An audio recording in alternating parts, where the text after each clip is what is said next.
Breaker, up on TSN4, up on YouTube Live. Brian Hayes, the O-Dog, Jeff O'Neill, Jamie Noodles McLennan. What's going on? What's going on? What a Masters. What a finish. Congrats to Rory McIlroy. But there's a side story that I can't get out of my head. Oh, yeah. And I still think right now at 4 p.m. Eastern, Scotty Scheffler is chasing Hao Tong Lee down a highway, dude. Hayes, I'm not kidding. Scotty Scheffler was on fire, and Hao Tong was playing hide and seek with Fred Ridley in the bushes, and he wouldn't come out. Dude, I went back on the app and watched that 15 times last night. Dude, Scotty had... Look at this guy. He's up... He's playing hide and seek with Fred Ridley up there. And Scotty is looking to win the golf tournament. Yeah. I don't even know where he is right now. Look at him. I can't believe he found that golf ball. I cannot believe he went to look for that golf ball. Dude, what kind of shots did he hit to get up there? Well, he hooked one way past Rays Creek and up into the trees. I've never seen anybody up there. I would have to guess a member has never even stepped foot up there. Dude, Fred Ridley has never stepped foot up there.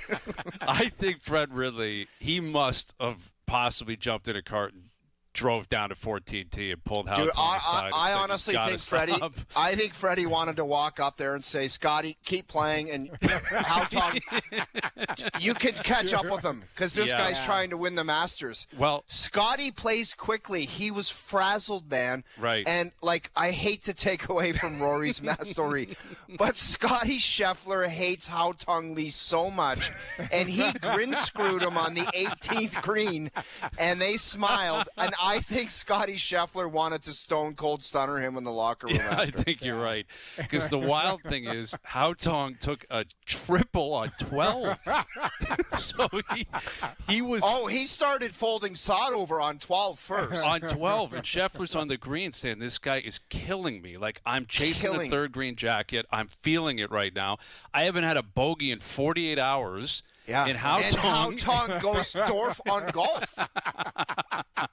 I couldn't believe. I felt so bad for Scotty because Scotty wanted to strangle Hao Tong in the 18th green. Yes, there's nothing you can do. Is there anything? Have you seen something like unless that an before? official comes out there and says, Hao Tong, pick up your ball. Or it's not like you can say X out and go to the next tee. Here's what's wild, Noodles. So on the CBS call, they said Scheffler, he laid up on 13 and was about to hit a wedge in. They said he walked up to the green twice because, quote, Hao Tong is taking a long time up there looking for his golf ball, end quote. After Hao Tong slashes out of the trees multiple times, he proceeds to putt the ball into the water. Look at this. This is Hao Tong. He's trying to get back on track, and he motors this putt into the drink. The crazy thing is, the last time I saw a guy do this, it was Eldrick Tiger Woods on the same green. Right. He putted his golf ball into Rays Creek. And right now, Scotty Scheffler's top is about to blow off his head. It's like you're watching a guy playing hide and seek with Freddie up in the woods, and then he gets down to the green and dunks it in the water with a putter in his hand. And then Chili chunks the next one because he was so worried about putting it in the water. But it was a mess for him, right? Yes. Obviously it happens. One guy's on fire, the other guy's on a mess, and it adds to the pressure because he knows that Scotty's staring at him, going absolutely. let's move it. Well, but man, this might be my favorite part of it all. Is on 14, Scheffler blows one left. And Hao Tong looked at him like, what the hell's going on here? Hao Tong threw a dart to about a foot on 14. On 14. So he's probably marking his ball now, watching Scotty, and Scotty probably wants to honestly wrap a putter around him. Can you imagine if Hao Tong hit that shot? Can you imagine if Hao Tong's gave him a hairy eyeball? Can you speed it up? Come on, I have a kick in here, Scotty. Let's go on 14. Yeah. Let's keep trucking here. Yeah, it was. That was an incredible side story. How tongue up in the trees. Were you guys nervous at all when Rory hit it right? Where was that, on 16? On 15, he barely made it over the water. Barely made it over the water. I thought he was going to chunk that in, and then all bets are off, Noodles. At that point. But he won the tournament on 12T and 13T. He won the tournament. And I give him a ton of credit on 13. First of all, like, it just goes to show you how much better Rory is and Scotty than everyone else. Mm-hmm. They didn't even have their ace stuff for 4 days. And you're going to have an off round in a 4-round tournament like that on a golf course that difficult. But I don't even think either of them had their ace stuff. One guy won, and the other guy finished second. Yeah. I think it's a testament to the luxury of winning in the past there. It's such an exclusive club. You've got the jacket. You can come back forever. You know, Sandy Lyle, our boy Woozy and Stads are still going back, and they'll go back for the next 20 years. Yeah. And Scheffler's like, I got 2. I'm just going to gun it here. And McIlroy's like, I got 1. No bogeys on the weekend for Scheffler. It's absurd. You know how hard that is? It hasn't happened since like 1942 or something like that. No bogeys on the weekend. And the other guys, Rose just was thinking about that jacket, and Young was thinking about it, and Burns, and your boy Shane Lowry was an Irish version of Haotong Lee. He shot an 80. He was all over the park and not even in contention. 80. He shot 80. Burns and Lowry were the second to last group. CBS didn't show them for like 2.5 hours. Couldn't do it. Because they played themselves out of the tournament. They're like, cut them. Don't even show them. It doesn't matter. No. They're just wasting people's time. But anyway, you mentioned 13. I thought that was the tournament, and it showed a lot about Rory because 3 days in a row leading up to that hole, he blew it in the trees right. Yep. And even Zeke was giving it, rightfully so, to him, saying, why not pull? The guy hits a 320-yard 3-wood. Pull out your 3-wood and rip it around the corner. But he pulled out his driver, and you know what he did? He hit it 350 down the right side, and he had an 8-iron. He still hit the 8-iron poorly and hit it long. I don't know how he did that. But to hit that drive, which was – and he made birdie, curled it in the left lip. Yeah. But just for him to say, you know what? I got a belief in myself. I'm one of the best players in the world. I'm just going to hammer this driver. And he hit it 350. It's just like that's incredible. That's some big stones, man. Well, I was trying to put a connection to what we saw over the weekend at Augusta compared to Scotiabank, and I think it might be worthy of a poll question. 53 weeks ago, this guy was known as Greg Norman II at Augusta. Like, Rory was a guy that couldn't get it done. He choked. He had the famous choke in 2011, missed cuts, and just was a guy that it felt like was never, ever going to win. And 53 weeks later, he's got 2 green jackets. Yeah. About the same timeline, a little bit less, I'd say, about 46 weeks ago, the Leafs were playing Florida at Scotiabank Arena, Game 7 of the second round. Fast forward 46 weeks, and it's a tank-off on Saturday night for both teams. Like, it's amazing how things can change. McIlroy to the positive, and Leafs-Panthers to the negative. Now, the Panthers are obviously in a different world because they have 2 rings and the Cups and all that kind of stuff. But the game on Saturday, it was obviously lifeless. Everyone in the building's like, it's a formality. Let's go down. And they got 1 more tonight. And I think Joe Bowen's going to play a huge role in the game tonight. I certainly hope he does. His last game, calling a Leaf game at Scotiabank Arena. He called all those games at the Gardens. But I was in the building for that, walking in. I know what happened. Obviously, it was a debacle, and it was over 20 minutes into the game. And the Panthers just absolutely demolished the Leafs. But walking in there, I'm like, wow, it's Game 7, second round. Leafs Panthers, anything could happen. What a night! Well, you're optimistic. Yeah, anything could happen. Like, what a huge game, and the buzz, Noodles downtown and in the ring. It was. You couldn't get enough of it. And then 46 weeks later, you're like, oh yeah, they're playing tonight. I guess so. It's crazy.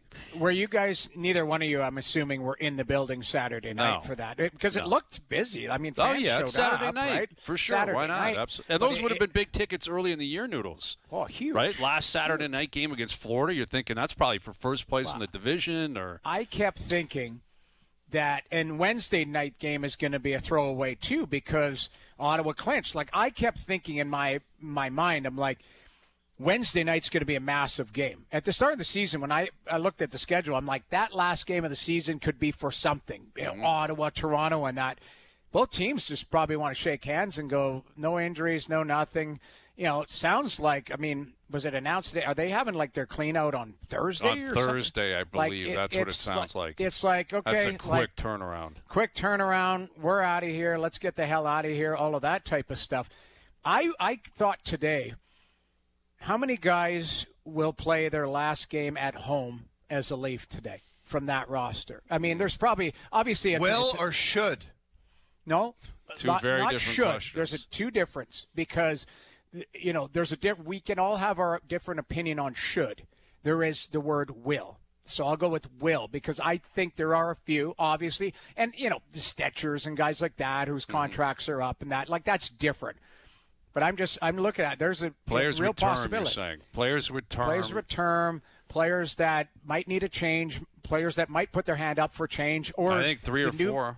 I think 3 or 4 for sure. Morgan Riley spoke on it today, and I thought he gave a very gracious answer, and he didn't shy away from the fact that he's put some thought into the fact this could be his last game at home as a Leaf, and that will be determined by whoever they hire, and also by Morgan. Like, there's a chance Riley is saying all the right things publicly, but privately thinks maybe I got to reset, maybe I got to go somewhere else. Right. But that's the longest standing Leaf currently running, and one of the longest serving Leafs ever. In terms of games played and games played by a defenseman, you think of Solming and Tim Horton and a couple other guys, but Riley's right there. Classy. Listen, we love him. It is what it is. Riley is a guy who's, I think had ups and downs here, but he's been through. He's a day oneer for us. Like, I feel like, the minute he stepped into pretty much, and kind of gone through everything. This guy's lived everything the last decade, with the Leafs, the ups, the downs. Yeah, he's seen it all, for sure. He's seen it all. And I if it is his last game, then, like I say, he's going to go on but it'll be his choice. Keep in mind, he controls that because he's got to an no extent. clause. He can control where he goes. Right. I think what's over is the idea that the team is going to tiptoe around guys. Other teams make people go away all the time. The Leafs famously did it when Shanahan got here. Robidoux Island was basically them telling players, "You're just not playing here anymore. Yeah. I don't care what it says on the dotted line. You're not playing here."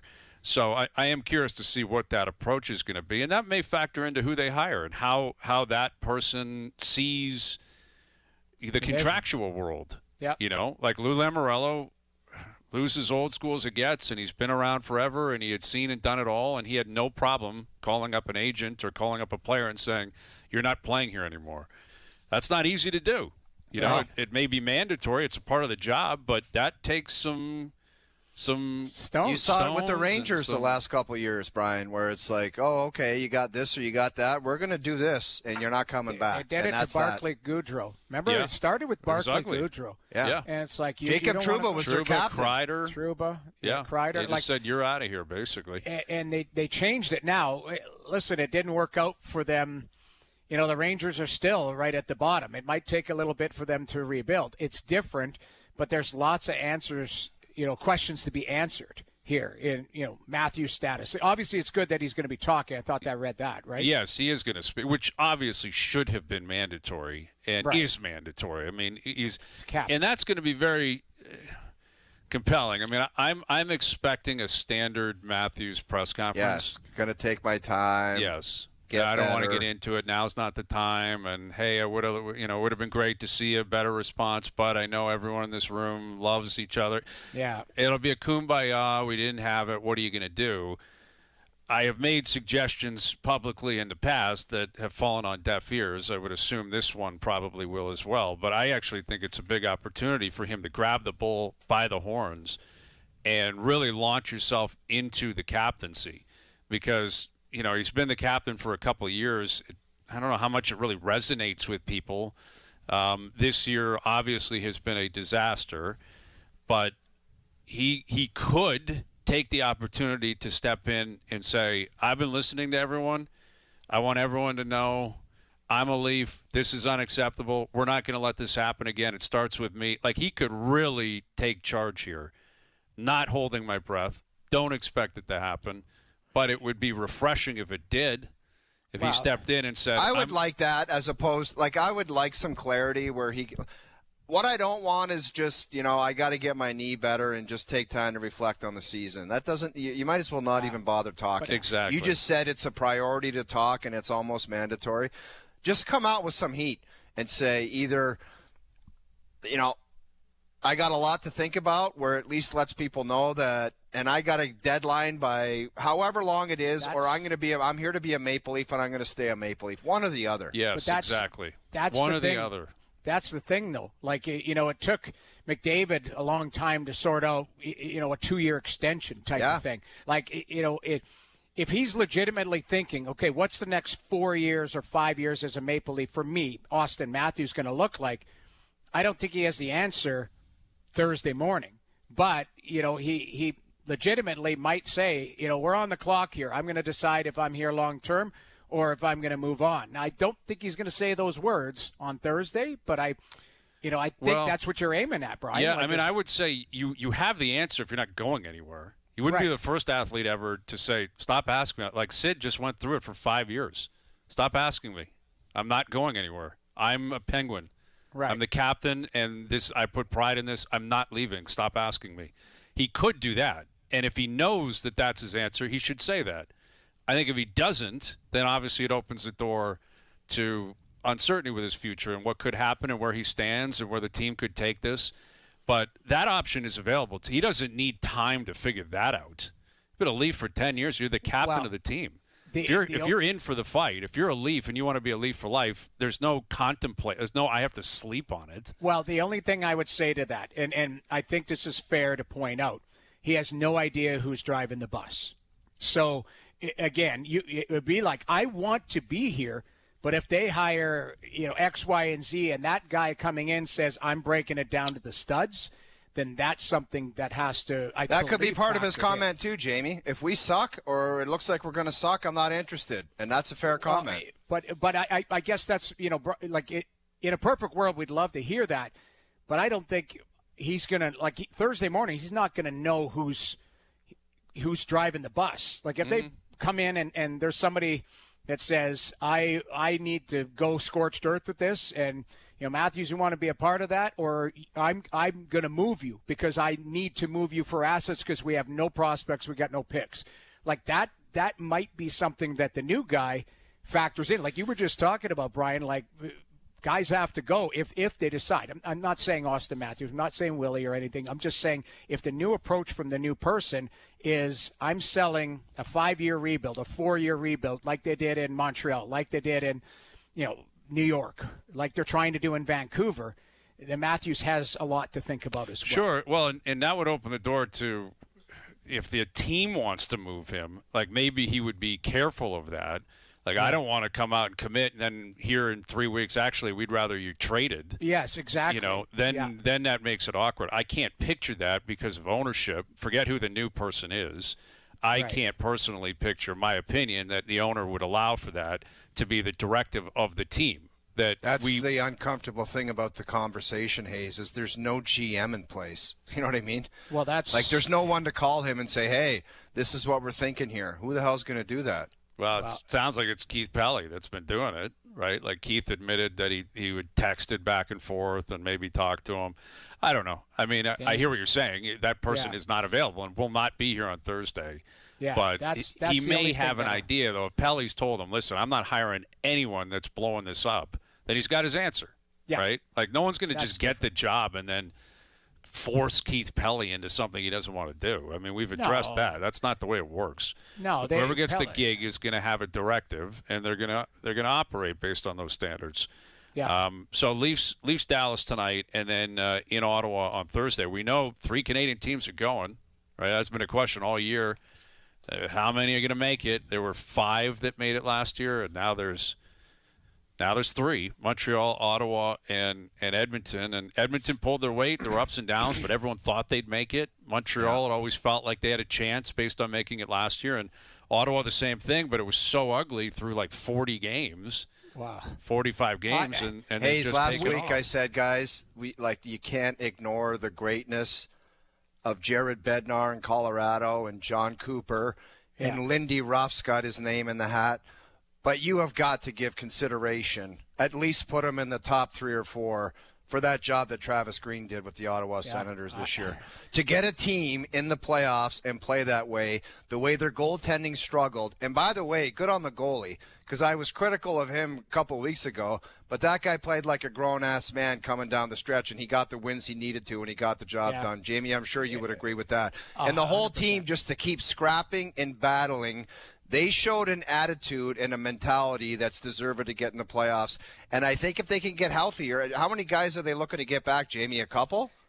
Yeah, I mean, Shabbat came back. We didn't barely talk about that. Amazing that he came back. So Tony Stark. If they can be dialed in and firing on all cylinders, and Allmark can be a stud, the way those guys play, they can screw up some people's plans because they suck the life out of you, and they play a suffocating style. But that job Travis Green did, it should be thought about and talked about as one of the coaches of the year to get into the playoffs. 100%. We ran a board. Sam Cicerello ran a board the other night, Thursday night, my last game.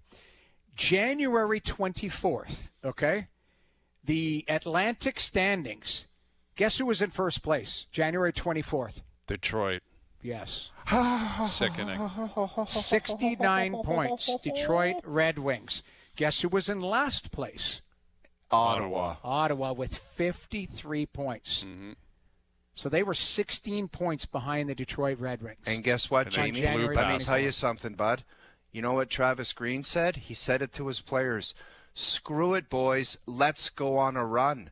They didn't tinker the knobs with analytics and say, let's do this or that. They said, screw it, boys. Let's go on a run. Well, congrats, Ottawa. That's a hell of a run, man. Well, Detroit, I thought Todd McClellan. Why don't we play it? Because I thought this was a brilliant answer. It is. Like, they got booed off the ice. They earned it. They're sick and tired in Detroit. That's a great original six hockey market. Yeah, it is a great organization. Great people there. Great organization. It's a great sports town. They love the Red Wings. It's a huge hockey town, and they haven't been in the playoffs in 7 years. And 3 years in a row, they've had it. They've had it. Play the clip. They've choked down the stretch, and they heard it from their fans. And here's what Todd McClellan said after the game. Well, this is Detroit. This is hockey town. I've been lucky enough to be on the other side of it when they couldn't stop cheering for this team, and they're dying for that. They crave that. That's what they want. And I don't even know if they want a Stanley Cup championship anymore. They just want a team that's going to come and give them something to cheer about. And this outside noise stuff or whatever, that's inside noise. Those are our fans in our building, and they pay to watch us play, and we get paid well to perform for them. And they're fully entitled to their opinion, and we deserve their opinion. There's no other way to sugarcoat it. That's what we earned. That's the NHL these days, boys, because you know what? There's a team where you draft all these guys, Sider, Raymond, all of them, Larkin, they're good guys. They're good players. You commit to them long-term and big dollars. But guess what? That's not the right mix of players. They can't even get into the playoffs. You would think by now they would at least get in. You lose a round, maybe you win a round. They can't even get in. They need to change up the mix of the players. What are you going to do? Tell your fan base, this is the same group. You can go and get an Andrew Kopp and this guy and trade for Justin Falk and do this. But it's the same group of guys. They'll be in the exact same place next year. They can't get a goaltender to play a full season of good hockey. They had it at the beginning of the year. But that group of guys, it just ain't good enough. But what are you going to do? They're all locked up long-term, and some of these teams, you lock up and you fall in love with these guys, and they don't do squat. And you're just married to them, and it's like, well, we're going to run it back with the same guys. It's crazy stuff. Now, Ottawa did that. Look what the position they're in, right? Like, they signed Stützle and Kachuk and Shabbat and Batherson, and and now they're they've been in the playoffs for 2 years, but these guys can't even get in the play. It's not working, Brian. That's my point. Is a choke job. I mean, in Detroit, that's what it is. 3 years in a row that their March and April have dropped them off a cliff. Mm-hmm. Now, I think they're a good team, but I do think, to your point, there is something that they've got to do an internal look at and say, what are we missing? What did we miss the last 2 months that we had the first 6-7 months? And but Jamie, don't you think they did that 3 years ago, 2 years ago? It's the players. It's just they're not good enough to get the job done, and I always talk about a team that needs like a blockbuster trade to really change things up.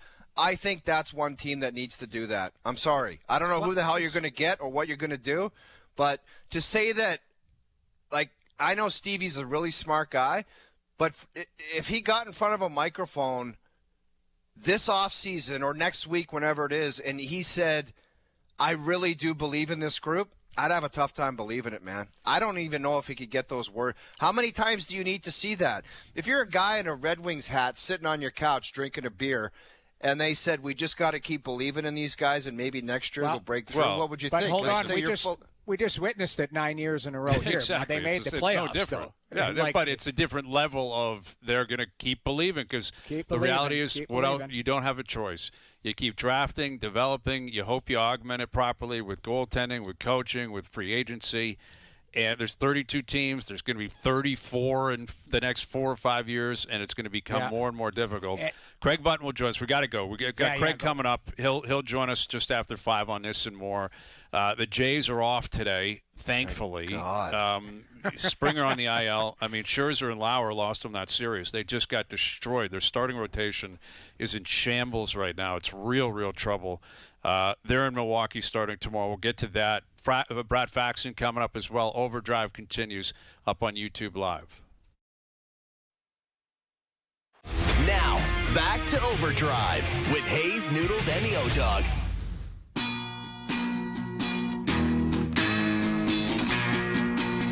All right, OverDrive continues, powered by FanDuel, bringing you more ways to play your game your way. Craig Button in about a half an hour. The Jays are off today, but they lost 2 of 3. That's another series lost over the weekend. And George Springer is now on the IL, fractured toe. I got to tell you something, bud. This guy did something to him. I've never hated myself more in my entire life. I get a note from the guy from the Jays, and he's like, Georgie would like the jersey. I'm like, I'll shoot down to the ballpark Saturday. Guy comes out, grabs the O-Dog Hartford Whaler jersey, brings it into the ballpark. He messages me and said, Georgie's pumped about it, thanks. Goes out there and breaks his toe. Oh, my God. The Hartford curse. The O-Dog curse. The toe dog. Dude, when I saw Twitter and it said, this guy, Keegan's tweet, he's like, he fractured his toe. I buried my head in my hand. I'm like, oh, my God, he's going to light the Whalers jersey on fire. On fire. That thing is being thrown out his truck. That thing is Haotang Lee to him. Yes. That is. And exactly. He's Scotty, and that Hartford sweater is Haotang. Yeah. By the way, Joe from the Bridge, you've got to get Haotang and Scotty grin screwing each other on the 18th green, because it is worse than anything Monty's ever done. Yeah. I want it because Scotty Scheffler is going to have pictures up in his locker of Haotang in every tournament, and he will throw darts at it. Yes, he will. I can't believe you cursed George Springer, man. Dude, the toe dog. Like, how dare you go down there and do that? We're just doing something nice for the guy. They're in trouble right now. Barger's on the IL. Kirk is done. Scherzer's got no Are arm. you an idiot? Do you think that me bringing I don't know. I mean, it's just whale jersey down there? Right now. It's bad vibes. I text Keegan and I said he is going to hit 3 bombs today with that Whaler jersey in his locker. And he texts me back and he goes, he fractured his foot. Oh, God. It's sickening. They're in big trouble. What's the prognosis on a broken toe? Like, you got to run and stuff. He's a fielder. Like, is that a couple weeks? He's got to run the bases, though, right? Like, he'll be out for, I think, a couple of weeks. I think if it was the playoffs, he might play. Like, he could play on it possibly, but they're not going to do it this early in the year. but they just continue to get hit. More on that in about an hour. Rory McIlroy has won back-to-back green jackets. And yesterday, you mentioned the 18th green with Hao Tong Lee and Scottie Scheffler. It was right at that spot where they set up shop, and Rory was doing his thing post-round and post-championship, and he gave our next guest a big shout-out on that green. Here he is from NBC, the Golf Channel, longtime PGA Tour pro. There's Brad Faxon. That must have been cool, Fax. Rory giving you a shout-out on 18 there. Very cool. It's been a pretty impressive last couple of years for Rory. Everybody involved, his team, and I mean, seeing how long it took him to finally secure a Masters victory. And I thought one of the comments he made actually was, he said he really wanted to make sure people didn't think of this first win as a fluke, or he wanted to make sure this was a validating last year's win. And I think he put enormous pressure on himself going into Saturday's round. He had a 6-shot lead. That was unprecedented. And he did it, almost kind of smoke and mirrors. Didn't hit a lot of fairways, hit less than half the fairways the first 2 days, and chipped and putted miraculously, really. Got himself out of jail. He's making a ton of birdies, ton of bogeys, which is kind of an exciting way to watch it. And, when he said that about all of us, all the team, we do a lot of stuff together in and around Rory all year long. And then when he wins the Masters again, it's superb.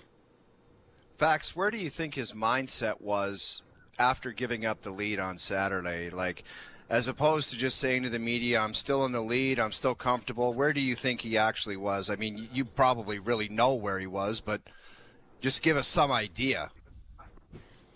I don't think he was really comfortable. I think he knew, he was getting away with some of the stuff. One of the statistics that he was playing the 4 par 5s the first 2 days, he was 7 under on the 8 par 5s without hitting one fairway.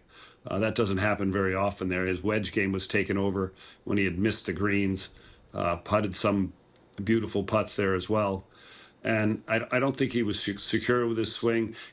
On Golf Channel or on NBC, when we do a broadcast, we have a site we visit called datagolf.com, and they provide us with all kinds of incredible statistics. And one of the links you can reach to is something called Pressure Tool, and it shows players and in the past when they've been leading, how do they play versus the rest of the field. And when you see this, inevitably, players never play as well, and I mean never play as well when they're in the lead. An exception would be Tiger Woods. And certainly Rory has had more experience than any players in that field leading, and even Rory got affected by that 6-shot lead. And he went out again, and I said it before last year, sleeping on the lead of a major championship is one of the hardest things to do in sports. We're a 4-day event, like a cricket match. The test match is a 5-day event. It's like a playoff series. Every single day you wake up is different.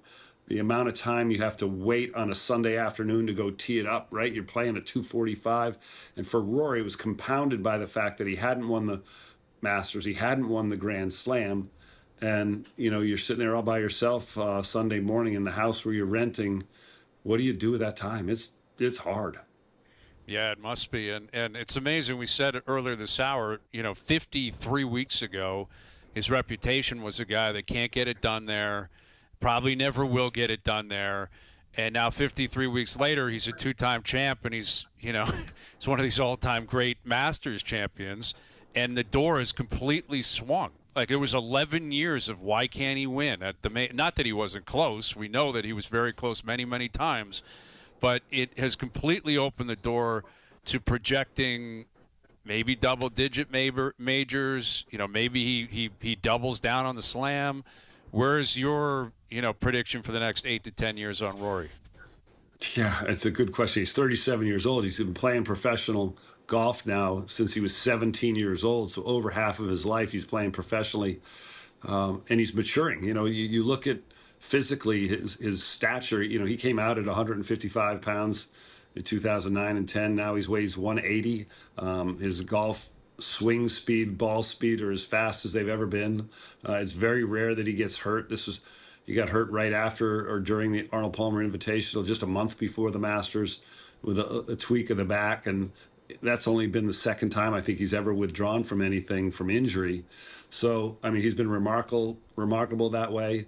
I think what makes a player have a long career is when you're not financially driven on the golf course, and certainly he's made a ton of money off the golf course, but he knows the history of the game, and he became now tied for the winningest European player with majors. He tied Nick Faldo's 6 majors, and Rory's now got the Grand Slam, and all of a sudden he said, I'm going to go play, and now he's going to think, can I win the 2 majors that I haven't won twice? Can I do the career Grand Slam twice? He's motivated by history. And Nick Faldo came out, right as he got out of Butler Cabin and shook his hand, put his arm around his shoulder. That was very meaningful to Rory, to have a guy that he was trying to reach his level, and he's done it. Fax, can you talk about the T-ball on 13? I think it showed a lot about the stones that this guy has and the confidence in his own ability. 3 days in a row, he put it in the trees, and he just stood up there and ripped one 350 down the right side. Like, there were people on social media screaming at him saying, hit your 3-wood, hit a different club. But He said, you know what? This is my biggest weapon. I'm going to use it to my advantage, and he pulled it off. And that's the McIlroy mindset. Honestly, you guys, this is, every time I've played golf with him, and even when he visited Augusta National the 3 weeks prior to the event, he plays with driver everywhere. It's a tool for him that if he gets this thing going, you can't beat him. And he looks at ways to hit driver rather than not use it. And I would go back and say a couple things. First of all, last year when he had his 3-shot lead going into 13, he pulled a 3-wood out, laid up, and you saw what happened. He made a double. This year he gets to 11 and he makes an 8-footer for a par. I think that was the biggest momentum putt that he made there, because if he dropped that shot going to 12, that's dangerous. So he kept the lead, hit the best iron shot of the week for him, that 9-iron that he hit into to 12 to the back right to the Sunday hole location, which was the closest shot of the day. Makes that putt, which is a left to right breaker. The previous shot had been right to left, and now he gets up on 13, having kind of pushed 3 drives in a row too far, having to lay up every time. And he hits what was the best drive of any of the par 5s he hit. Of the 4 par 5s all 4 days, of the 16 tee balls, that was the best one, because it got him up. It was, even though it was in the first cut, it was past the banking part, the sloping part of the fairway, where he was on a level like lie. And, he played that conservative second shot, which you have to do, trying to use the bank. And that 2-putt up and down was huge, because Cameron Young was right next to him. Rory's was 7 or 8 feet below the hole with a putt. Young, from the same place, used his wedge to chip it and hit it just outside Rory's. Cameron Young misses, Rory makes. Huge swing right there. Fax, you mentioned Rory going up, prior to this Masters, and this is blown up into this weird story, and wouldn't even call it a controversy, but some people, wondering about the advantage that he had because he went up and played multiple times beforehand while the rest of the tour went through Texas. They all were allowed to do that as well. Like, anyone could have gone up there and played, I believe. What do you make of the reaction to that? Is it something about Rory? Is it because he went back-to-back? Why do you think McIlroy is kind of, I would say facing the backlash, but associated with prepping the way he's prepping compared to maybe other past champions? I was asked that just an hour ago on a show for Golf Channel, and I hadn't heard that. And I don't know who the person is who asked that question. If that's a competitor, I'm embarrassed for that competitor, because Rory has earned every right in the world to do that. You could, and hit that, if that player was in the field, he has the right to go there as well. And if this is, sour grapes because Rory's, exempt and he's into all these other big events, and Rory has his own plane, if you're talking like that's unfair. Well, this guy better play better, or he's going to be off the tour if that's the way he thinks. It's not even an argument to me. It's not a discussion. Fax, around the greens, and I don't know if it was the weather, the way they wanted to prep the greens and the course, but there looked a lot of browned out areas, and the greens at time looked purple. And in years past, with all the rain, it was always like totally green everywhere. Did that affect the prep or the stroke, or just how you guys had to approach rolling the rock out there this weekend? You know, the lead up to the Masters had been extremely dry weather conditions. There hadn't been much rain at all. I was lucky enough to get to go play the previous week on Tuesday and Wednesday with a couple members, and the golf course was in flawless condition. The greens were, if I had to pick on it, they were actually a little bit slower than they normally are, but they were full in coverage, firm, but not the firmest they'd get. And I think, you know, all these major championships, they're teetering on the edge of playing conditions, right? They're trying to take it to the firmest and fastest that it can be without going over the edge. And we've seen that happen at the U.S. Open several times when they lose control, even at Shinnecock twice, where we're going to visit later this summer. But in order for them to get the greens firm and fast, there is going to be a brownness looking to them. And I don't think that looks, to me, that doesn't look bad. This is the first Masters we've played in 25 years without rain any one of the 4 days.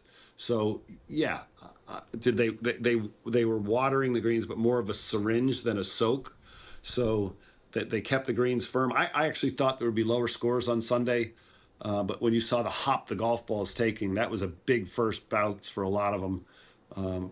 But as always, there were so many exciting holes where I call it the feeder pins, you know, in those low areas where players can use the slopes to bring the ball back or around to the cups. And 11 of those hole locations were the same exact hole locations from last year.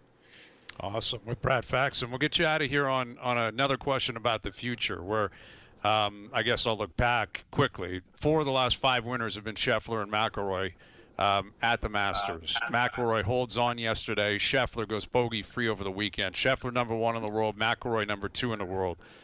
Would you classify this as a rivalry, or do they need a duel? Was it a duel yesterday? Would you look at it that way? Do they need to pair up on a Sunday at a major? Do they need to duel it out in a playoff somewhere? How would you kind of classify the relationship between the two professionally, and what do you want to see between the two in the next 4 or 5 years? Well, I'd love to see more Scheffler-McIlroy pairings. Obviously, having them from different continents, you'll see them play Ryder Cup matches against each other. It would have been nice to see a Scheffler-McIlroy pairing at the Masters. And, you know, I know Rory has said publicly that Scotty's play has motivated Rory, and it has. You know, I think if Scotty Scheffler hadn't dominated the last 4 years, I don't know if Rory would have been able to be up for that challenge, because nobody was close to Rory. And I looked today at the world ranking points, the differential, and Scotty's very far ahead of Rory, but Rory's way ahead of third, Cameron Young. And, you know, you had a Masters that you dream about when you had in the last 4 groups, you had the number 1, number 2, number 3, and Justin Rose was a number 9 player in the world.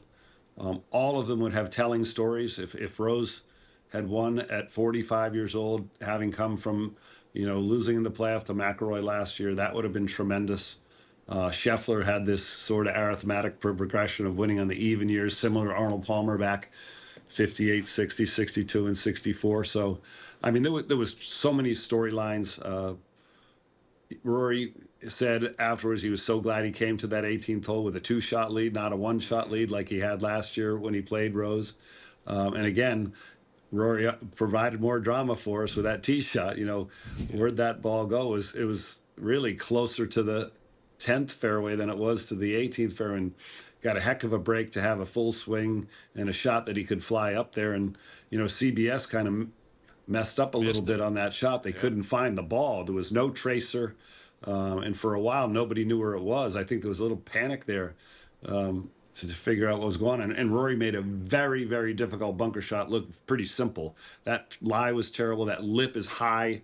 If you don't get it far enough and it comes back to your feet, you're in big trouble. And if you blast it out up onto the top, that's a tough 2-putt. So Rory did some really cool stuff. The up and down he made from the back of 16 green was very hard to get that ball as close as he did. The chip on 17, which was not as easy, he's proud of that one. And he was second for the week and around the green, you know, getting it up and down from whether it was a bunker, a chip shot, or a pitch shot. Vintage to be able to do that. Awesome. Well, Fax, it's always great catching up with you. I know it was a crazy busy week for you, so we appreciate you finding time for us, and we'll do it again down the road. Thank you for this.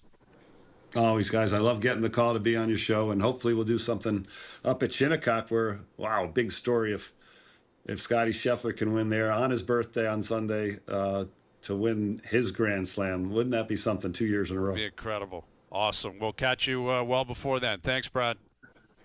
Thanks, you guys. There he is, Brad Faxon of NBC and the Golf Channel. Pretty cool insight there. And a really cool point there where, like, Scheffler inspired Rory to be like, I got to get cooking here, man, because this guy is not going to slow down. I wonder what Fax phone looks like after, like, Rory wins 2 Masters in a row. Doesn't guys start saying, I better call Fax? Well, he's putting the lights out, too, in his short game, and that's all Brad Faxon. All right, Craig Button in 15, and we know who the Raptors are playing in the first round. Jays back in action tomorrow night. Leaf Stars tonight. OverDrive continues up on YouTube Live. Now, back to OverDrive with Hayes, Noodles, and O-Dog.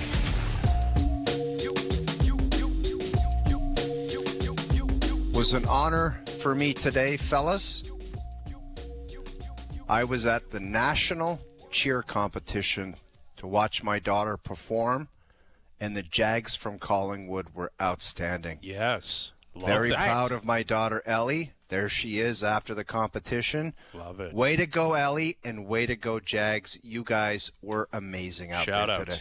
Big time shout-outs. Yes. That cheer scene is, It's a wild That's scene. a parents' lunatics. Wow. Some of them aren't. It's like hockey. The idea is when your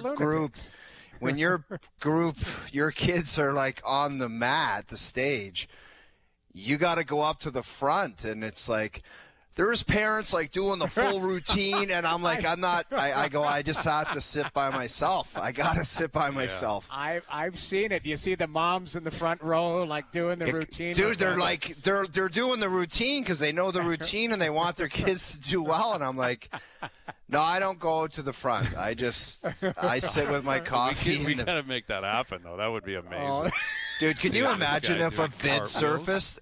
Like if I was doing blowing your hammy out on the splits. He's doing cartwheels. Yeah. My jersey comes up and my barrel's flying around the floor. I need to see it. All right, hour 2 coming up. Craig will join us. Leaf Stars tonight. The playoffs are almost set. Stanley Cup playoffs are almost set. We'll look ahead to it. OverDrive continues. TSN 1050 and on the TSN app. This is OverDrive with Hayes, Noodles, and the O-Dog on TSN 1050.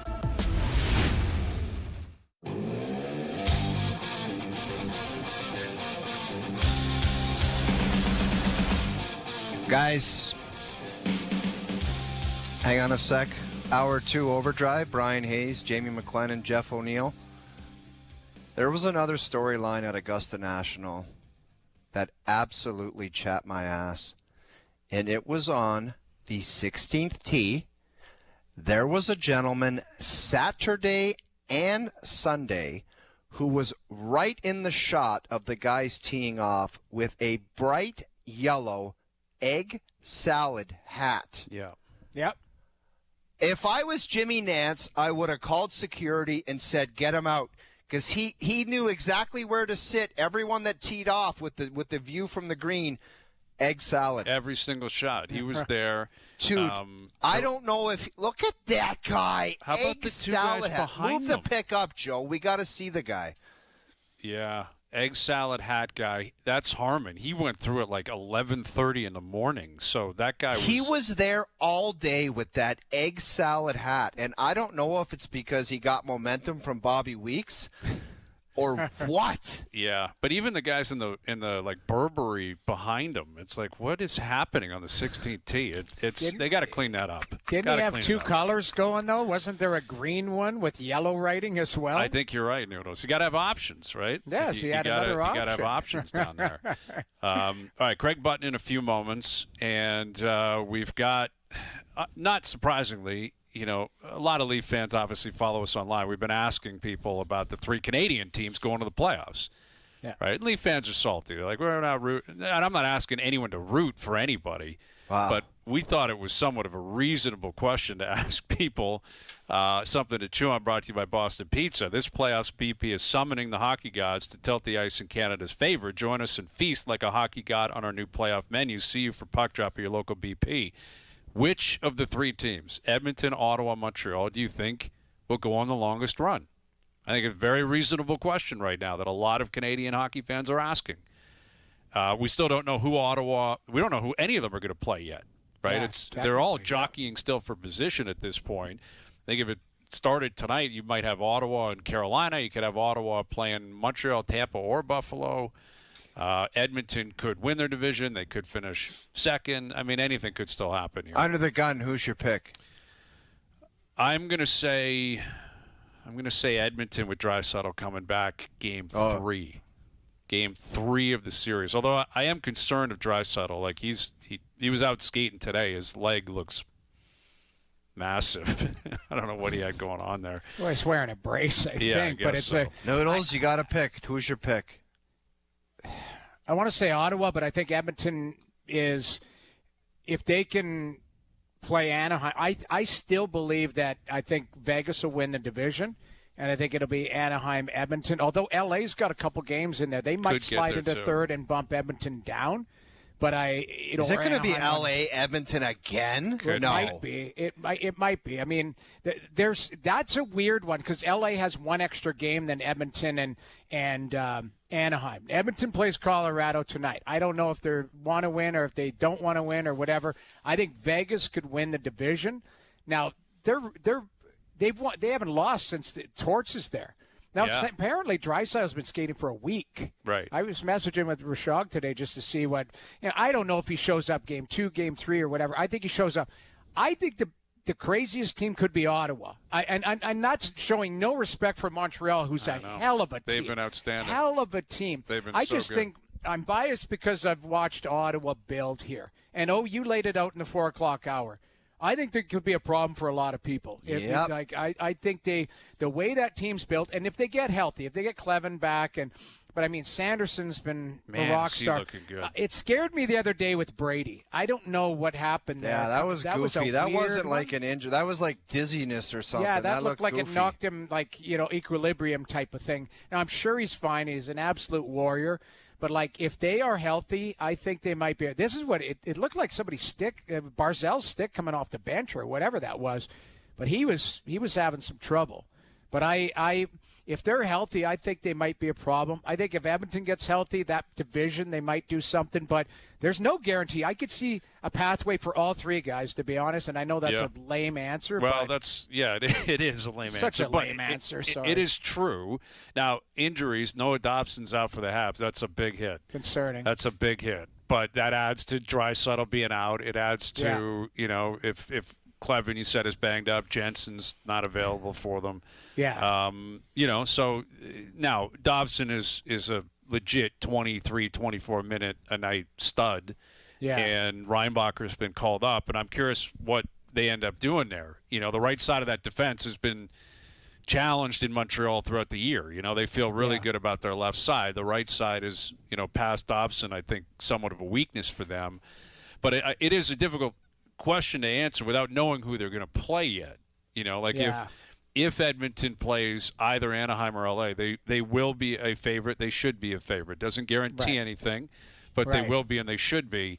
If Montreal plays Montreal or Ottawa, they're going to have a tough first round.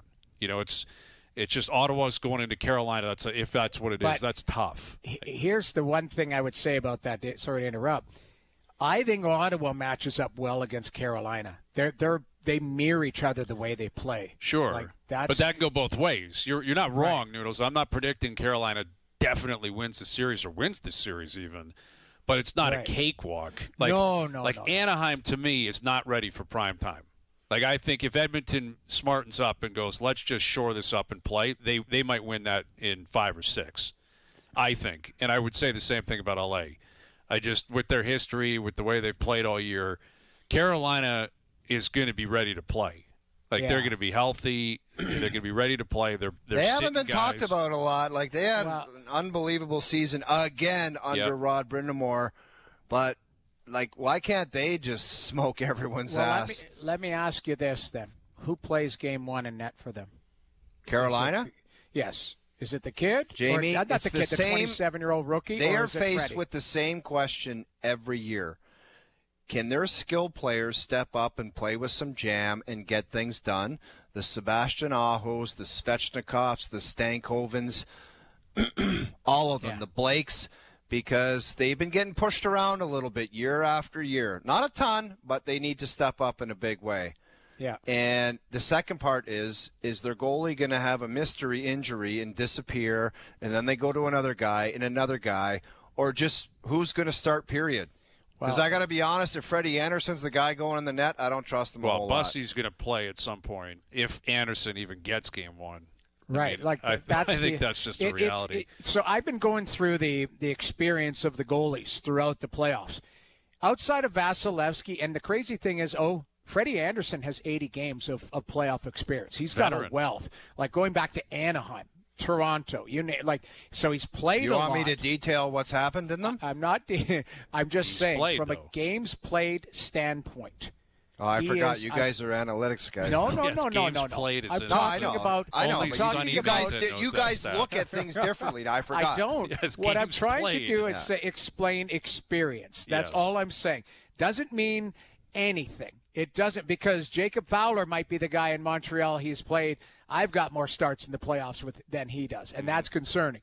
But the point being, he might be a rock star. Same thing, Dobish.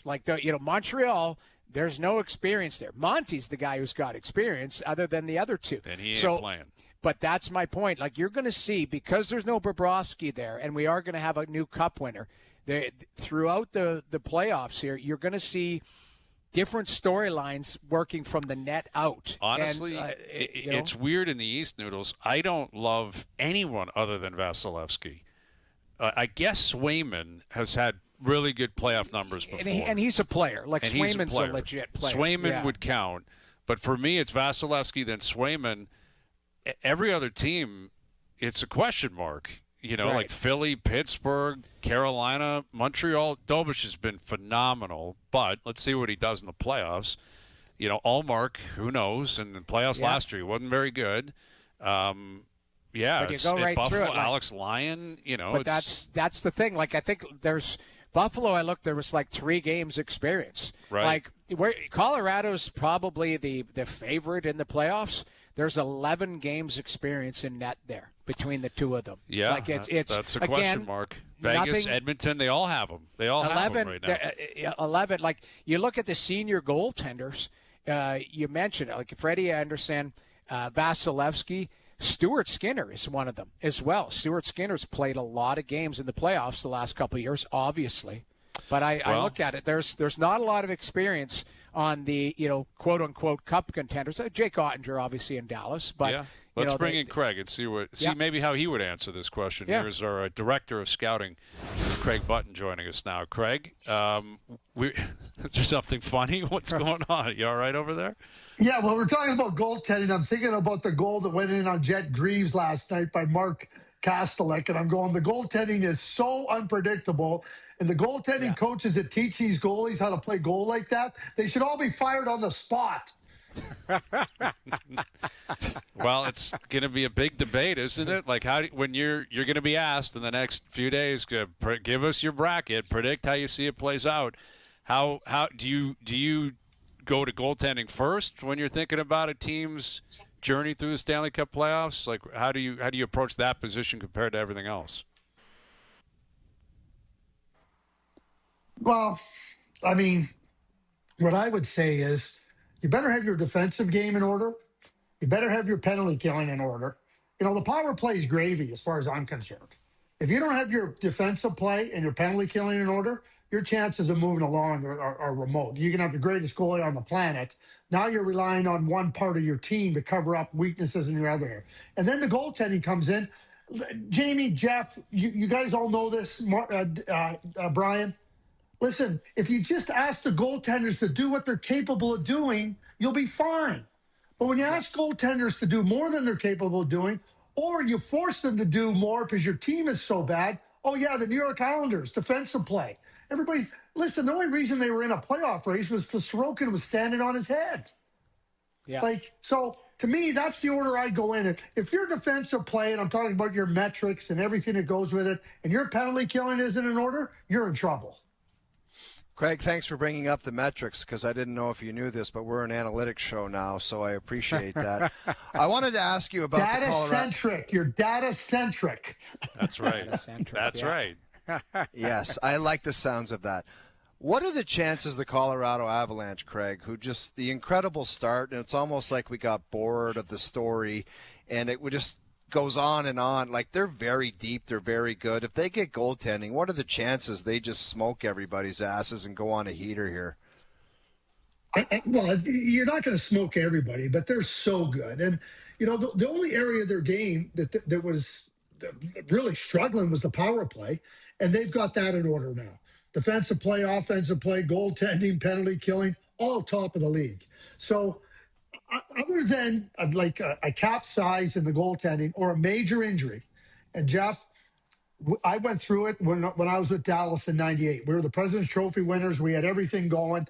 Joe Nieuwendyk got hurt in the first game of the playoffs, and we couldn't overcome the Detroit Red Wings. We lost in the conference final in Game 6. That, to me, is the only two things that could derail the Colorado Avalanche, because every other area there's a game, they are at an altitude above everybody else, in my view. So, Craig, this is the one thing that I think has been the common theme throughout the whole season for me and probably everybody else as well. The condensed schedule, the Olympics, and now you see massive injuries. And I'm saying, you know, the injury, not just Edmonton, Draisaitl, Matthews, and Toronto, all of that, but like Makar's not playing again tonight. Like, you know, you look at every team has had to battle the injury bug. Do you think now this playoffs more than ever, it might be the last team standing that is the healthiest team? Yeah, and with that is depth, right? Who has some depth? And right. You can only go so when you're playing the same team in a playoff series, and they're good team. I mean, 16 teams that are no good are gone. They're gone. They're planning for next year. The teams left playing are all good. Why don't we just look at the wild card in the East, right? Like Boston and Montreal. You think they're a fun team? Not Boston. Sorry, Boston and Ottawa. You think they're fun to play against? You think anybody's going, yeah, boy, this will be easy? I think it's a little different in the West. And the Pacific Division isn't great, so you just try to find a way to grind through it and find your way on the right side. But the East, I mean, it is really hard. And now you get an injury. Now you have players that are not at 100%. Jamie, you've watched the Ottawa Senators, you know, do what they've done. No Sanderson for a long stretch. Then they didn't have Shabbat. Yeah. And what they did and how they were doing it, that becomes really hard to put 1, 2, 3, 4 wins together when you're playing really good competition and they're zeroing in on your weakness. We talk about a battle of attrition. That's what ends up happening. And now all of a sudden, the players that are being asked to play a little bit more minutes, they wear down. They're not going to be able to handle, in my view, the rigors of playing against the other team's better players. And the whole idea, find the soft underbelly of your opponent and expose it. With Craig Button, prior to having you on, we were discussing, you know, the 3 Canadian teams going to the Stanley Cup playoffs and the likelihood of any of them going on a run. I'm curious, you know, which sticks out to you of the 3, Edmonton, Montreal, Ottawa. Is it Edmonton because you referenced it? They're in the Pacific, and if they play Anaheim in the first round, that's a pretty good spot to be in. Where do you stand on the likelihood of any of these teams possibly going on a run? I think Edmonton because of the path, right? We always look at a path, right? And the Pacific Division isn't strong. I don't care if they finish first, second, or third. I think that they have a great path to get to the Western Conference Final once again. And in the East, though, I mean, I can't. You watch how Montreal and Ottawa have played here, and we're not talking about last week, 2 weeks, trade deadline, post-Olympics, January. End of January. These two teams are wagons. And to me, you start to play at that same level. Obviously, Noah Dobson being out now for the Montreal Canadiens for a couple weeks, it sounds like. That hurts. That hurts them, right? But these two teams are good. I think it's a little bit harder, but it wouldn't surprise me if Montreal and Ottawa find a path to move on, because they have just shown they can beat anybody anywhere. They can beat anybody. Greg, I'm not just. There's nobody that they're playing against that they're going, oh boy, geez, they really overwhelmed us. They can beat anybody. Craig, it wasn't just a compliment from me regarding Travis Green because I know the guy and I played in the NHL with him, but I thought the job he did with the Ottawa Senators coming down the stretch, basically the whole season with the adversity and the goaltending they received, I thought he really came full circle, and he deserves to be mentioned among the top coaching candidates for Coach of the Year with that job he did. 100%, Jeff. I mean, watching what Travis did with that team, and they would have been well in the playoffs if it wasn't for that, whatever, just over a month, 35 days without Allmark and the goaltending. Jake Sanderson said it best, and we can all talk about Jake, and he said, we need a save because they were playing so well. And I think that what Travis, even with the injuries, Jeff, that they just went through, he just said, okay, here's what we're going to do. You're going to play. Here's what we need from you. Jamie, you played for Daryl Sutter. It reminded me so much of Daryl. Yeah. I'm not going to ask you to do more than you're capable of doing, and I'm not going to put you in situations you can't handle, so just do what you can. I think that's great coaching, and I think Travis has been great this year. If I had a vote and I had to pick the 3 finalists, it would be Travis, Rick Tocchet, and Lindy Ruff. That's pretty. I mean, that's where I was going to go, Craig. You know, the thought process with the awards this year, I mean, there's going to be lots of differing opinions, different arguments.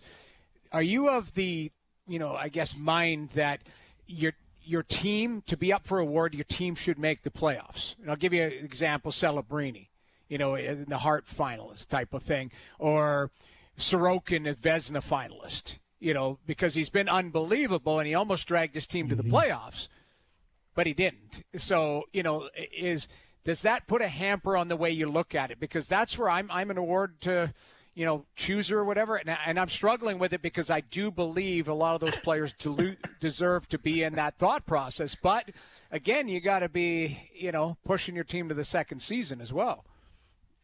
So you're a hoity-toity chooser. Mr. Voter. Mr. Voter. You with guys, his top I'm hat sure on. you are too, Craig. I don't know if you are or not. I am. And all kidding aside. So I think the most valuable player is a little bit different, only because, that argument about the playoffs, that discussion about there's so many other players that are worthy. When we start talking about the best defenseman this season, I think you can take away playoffs. And because who's the best defenseman? Vezina, same way. Who's the best goaltender this year? And, the Vezina is voted on by the general managers. So you look at that. So it's the other, you can't vote for your own goaltender. So, there'll never be a unanimous vote. But I think that's the difference there. So Celebrini, I think he's been fantastic. Where would the San Jose Sharks be without him? But you look at other players that are in that discussion for the Hart Trophy, I think that's what eliminates the non-playoff player. Not that they're not worthy of being in, but I think but I don't feel the same way about the Vezina or the Norris or the Selke, because it's deemed who's the best at that position and that role for the season. One quick follow-up here. Sorry, guys, but do you think that there should be, and I know there's, an Art Ross and then there's a Hart and all that. Do you think there should be maybe a Bobby Orr trophy for a guy who just gets the most points as a defenseman, and then the Norris? Because I think that's where sometimes there's some gray area here. Because we argue about, Evan Bouchard's got 91 points, and he plays penalty kill. He plays all of these types of things, but people go, he doesn't defend, he doesn't do this and that. Jamie, the award's just trended towards the guy that gets the most points and is the overall best player. They're never going to get credit, especially the way, we're an analytics show now and we look at things differently now, but they're never going to, like Scott Stevens type, I don't even know if there's one even close out there. They're not going to win a Norris Trophy. But at Jacob Slavin, what I'm saying is the overall defensive do you think that maybe that award or the defenseman should have multiple awards? Somebody who just wins the points and then somebody who is the best defenseman. And it might be the same person, but, do you think there is a chance to add some? I just feel it would take away a lot of the gray area. Well, yeah, it would. I think you get to another category in an important area of the game. And when you when we dive into the analytics and the data here on this show, and we know how deep you go into it. I mean, all the research that goes into it, all the preparation. Like we're really understanding the importance of a defensive defenseman. Rod Langway won it twice. The Norris Trophy. It was a different era. I also think, and we have it for the Selke Trophy, and it's interesting enough, but it's almost like, well, who's the best defensive guy that has the most points? It's almost like we've skewed that a little bit too, right? So I don't know if we can ever correct that, but also the way the game is played now with the puck, and Jeff brings up Scott Stevens, we bring up Rod Langway, Jacob Slavin. The game is different now for defensemen. And so are we trying to define it on the way defense was played 20 years ago, or do we have to define it now? And that's where I think, Jamie, you have an argument, where I think you have a case to talk about the importance of, we talk about zone denials, busted up the cycle, D-zone exits. Like, those are things that are really important for being a good team. And if defensemen can excel in that area, I think we should try to recognize that. With Craig Button. So the Leafs, as we know, have been out of it for quite some time, and they've been tanking but not tanking. Their actions would suggest they're not, but their play would suggest they are. They lost on Saturday. They got Dallas tonight, at Ottawa Wednesday. Let's assume they keep their pick and they stay in the top 5. Speak to Leaf fans here for me, Craig. How deep is the top 5, top 7, top 8 players available for this year's NHL draft?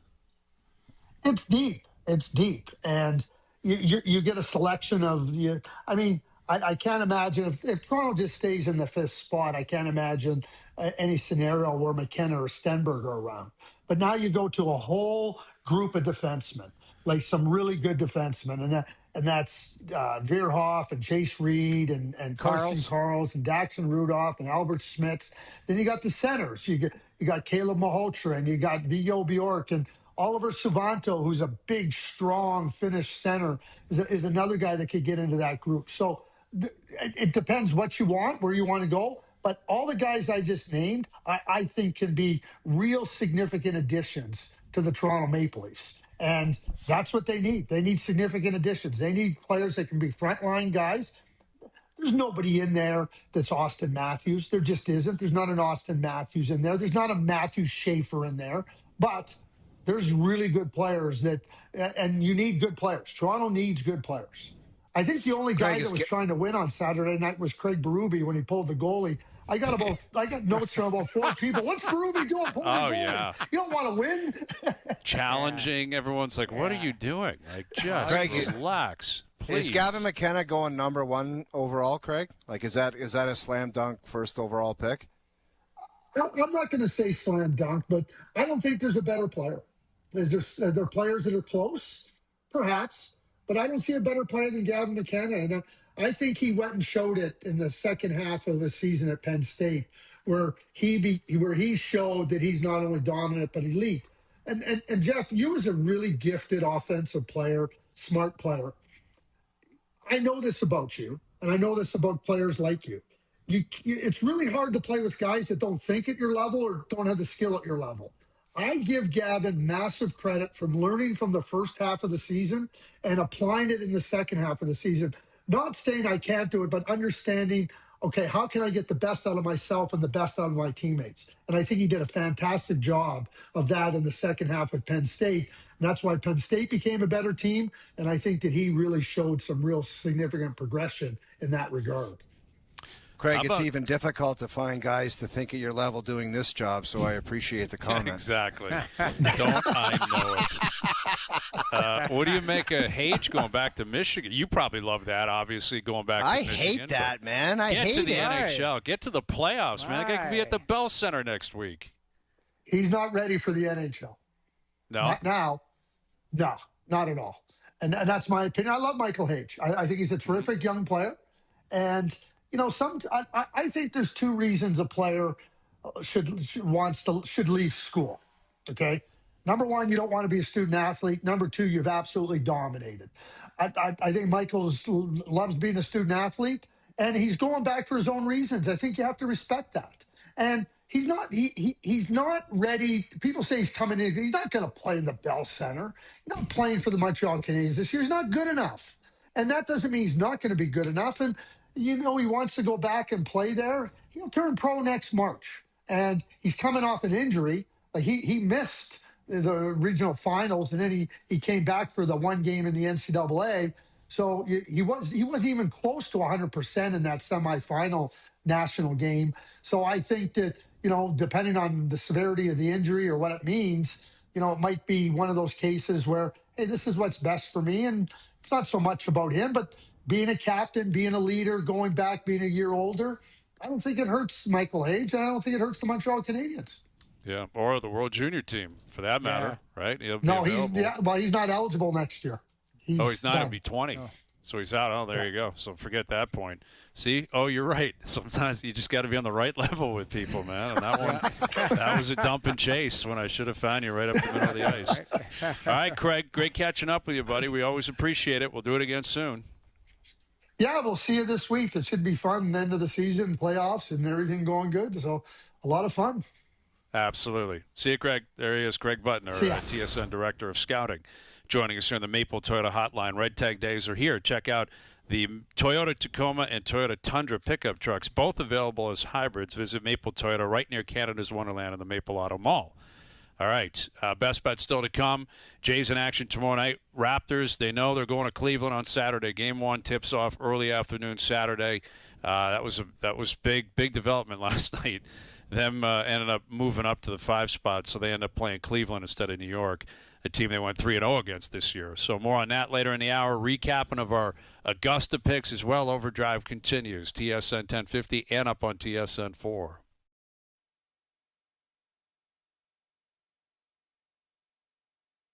Now, back to OverDrive with Hayes, Noodles, and the O-Dog. All right, best bets later in the hour. Jays in action tomorrow night in Milwaukee. Raptors game 1 against Cleveland on Saturday. We got the play-in now in the NBA. Playoffs starting off. Stanley Cup playoffs starting up later this week, I guess it is. Maybe early next week. Right? We don't quite know the schedule yet, but yeah, the 16 teams going to make it. There's a couple of teams still waiting to see if they're going to get in, right? Like technically Washington's still hanging around. Wow, yeah, back-to-back wins. And you know what? There's probably some pissed people. You think about it, because Pittsburgh didn't dress a lot of people in that first game. And Washington won them back-to-back. Mm-hmm. Now, Columbus is on the outside, but that basically it's that third spot in the Metro that's available for 3 teams. Philly. Right. And now Philly plays Carolina. So if Carolina is resting people or they play them, you're telling crazy. Me Wash could still get in? Yes. They could, if Philadelphia loses tonight, and Washington, if Philadelphia loses too, Washington, they're going to get in. 97? Yeah. And it's funny. 97, it looks like is going to get you into the playoffs, right? You know what that was? That was.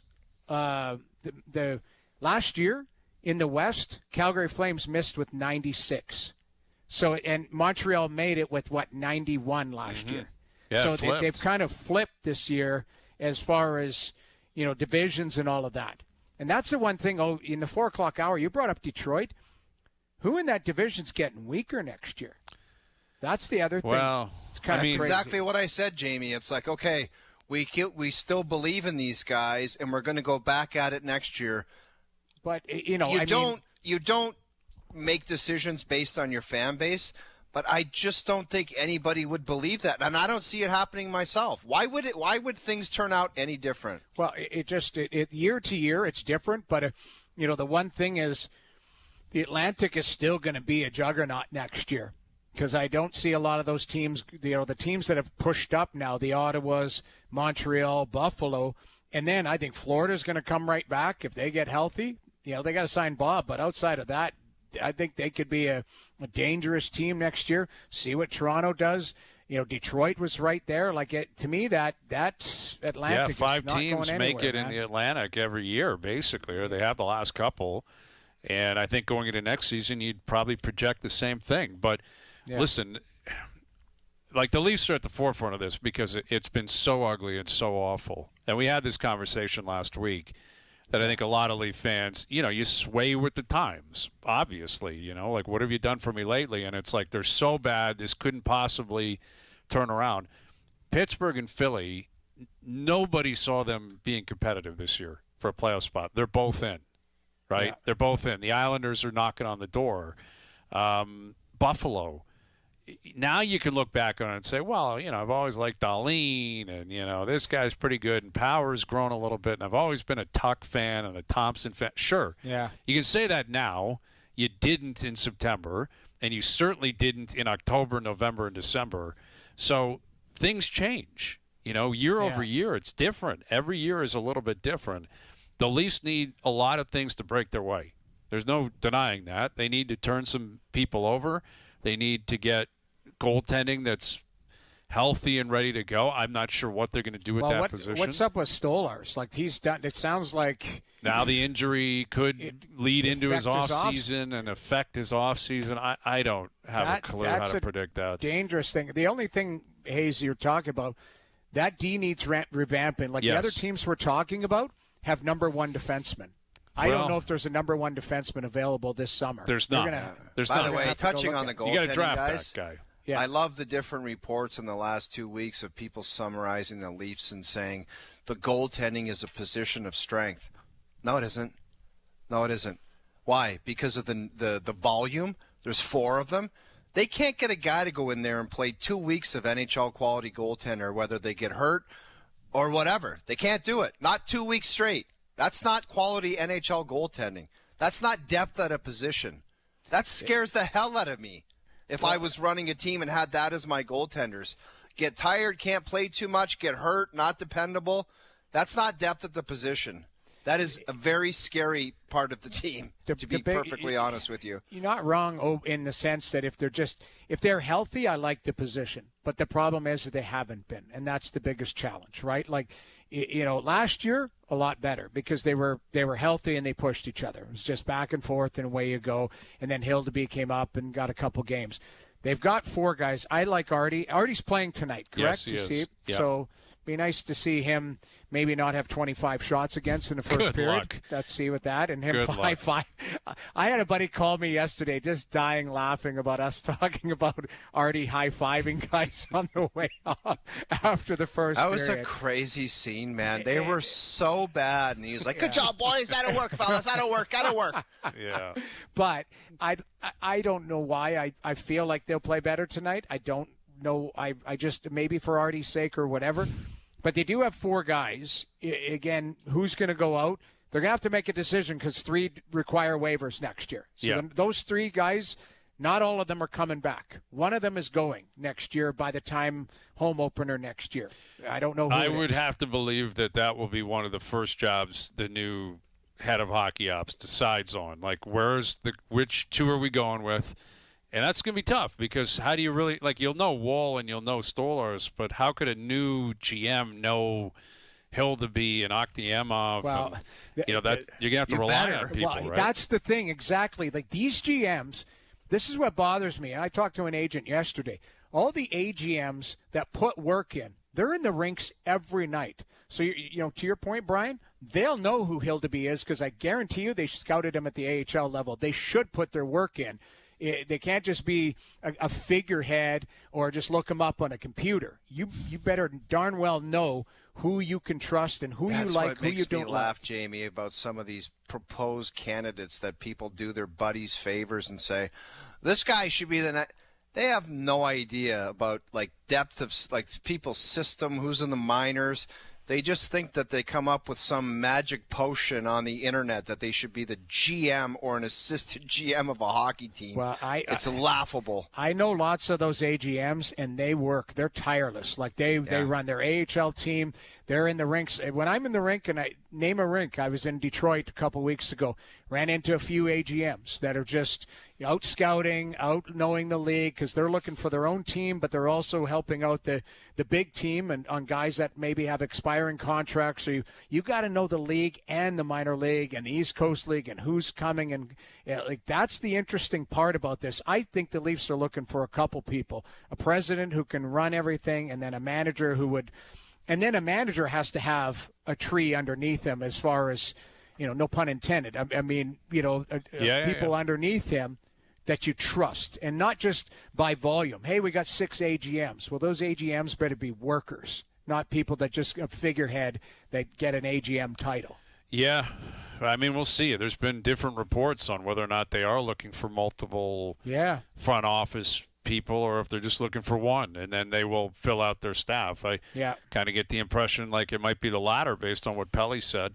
Yeah. But we'll see, and they might be looking for a new coach at some point, and if they do that, then that's a completely different path that they have to go down to try to find what's going to happen there, and what a whole new staff. Like, there is the potential for a lot of turnover here, and we're just going to have to brace for impact. Starts with the draft lottery and whoever they hire at the top, and then you got to go from there. But what they do in net, everyone understands they got to turn over the defense. I think almost completely, but certainly 2 or 3 guys. Yeah, it's mandatory 2 or 3 guys leave, and they got to get younger and faster. Like, they've got to get younger and faster. What a checklist that is. I get it, but that's the job. It's a massive checklist, and it's so appropriate, that checklist, Brian. But it's just when you have the assets that they do to promote change that's needed, it just doesn't add up. Like, you can't do it. You know what I mean? You're talking Joe from the bridge scenarios, where it's like Dakota Joshua and Michelli for a stud D-man. What? Yeah, it's obviously not going to happen. I hear you. No, and the number one defenseman. I'm not sure they've had one for 10 years. Riley was close for a couple of years. Certainly offensively, he would have been labeled that, but he's not a true number one.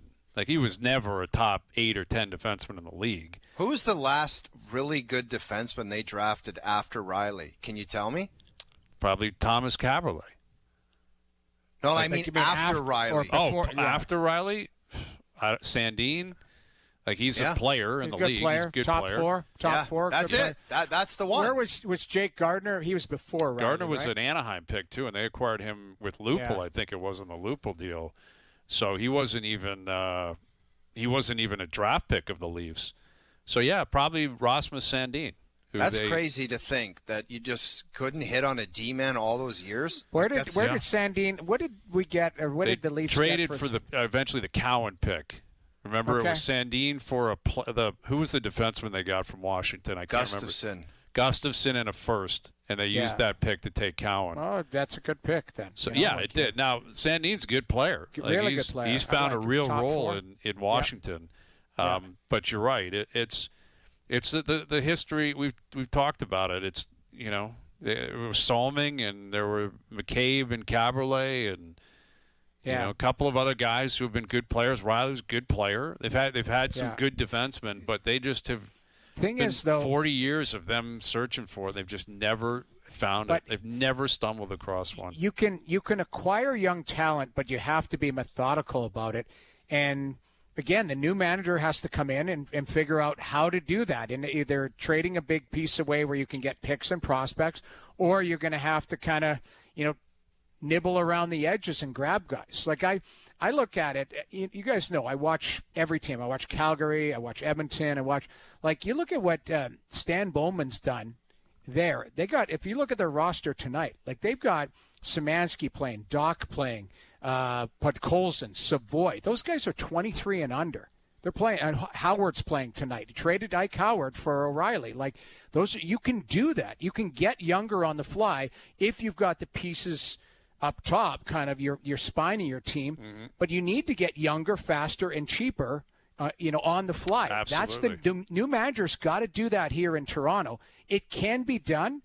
Montreal's been able to do it, but you have to have the picks and the currency to be able to do it. And you got to hit on them. Like, Yes, and exactly. Like the Habs are an example. They've hit on him. Caulfield, Slavkovsky, Hudson, Yes. Hage. Man. You know, Good there's others. players. Yeah. All right, the OverDrive PGA Picks brought to you by TaylorMade. Built better core to cover and performance seal with micro coating. Switch to the all-new TP5 and TP5X at TaylorMadeGolf.ca. I made a great pick with my first pick. The guy finished second. Like, it was a phenomenal pick. Scotty Scheffler, he finished second. My first pick overall. It's an unreal pick, taking Scheffler. He finished second. Unfortunately, your first pick finished first, and that would be Rory McIlroy. I said it earlier, Brian. It's a testament to how much better those guys are than everyone else. Not A games, and one won the tournament, and the other guy finished second. A great week for our sponsors and me and you. A part of our teams, Hazy B. Peter Millar, you saw Cameron Young and Rosie out there. TaylorMade, Scheffler, Scotty. Yes, phenomenal. And Rory. Like, our sponsors, our team, our golf team dominated. Yeah, like that QI4D. I was hitting it this morning, actually. I found a little Go Track range, and it is a phenomenal golf club.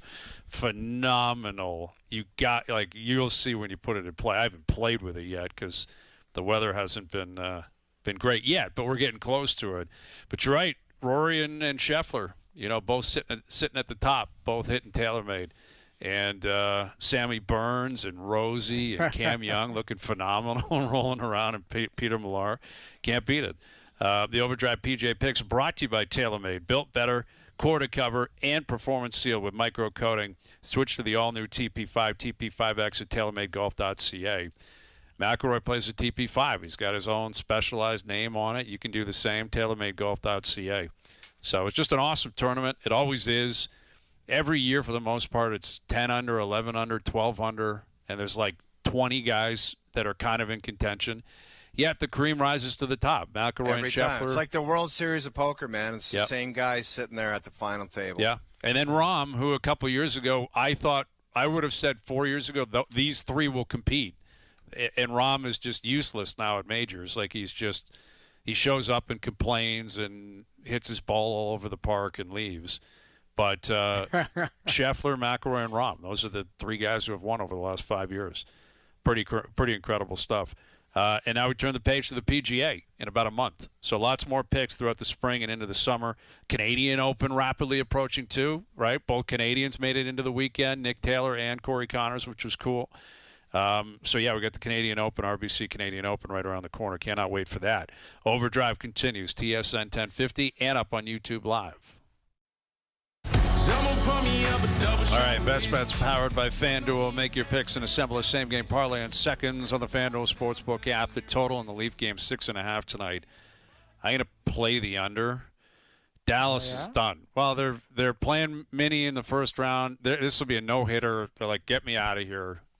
They can't catch Colorado. Mini can't catch them. It's completely That'll be a good series, man. Dallas Mini. Great series, but completely meaningless game for them. And we know the Leafs are just going to show up and play and probably just try to get out of there. So I'll take the under. I'm curious how the crowd reacts tonight. Joe Bowen's final home game, which all it should be about, Brian. Yes, all about Bowen. Everything should be about Bowen. He deserves all the accolades in the world. Just the greatest voice ever. And, the voice of the Leafs forever, 40-plus years, man, my whole life. It's just an incredible run. And Wednesday will be awesome and very emotional. It's so unfortunate it's ends in a season like this. It really is what it is. But Best Bets powered by FanDuel. Same-game parlays available for every NHL game on the FanDuel Sportsbook app. Please play responsibly. 19-plus, physically located in Ontario.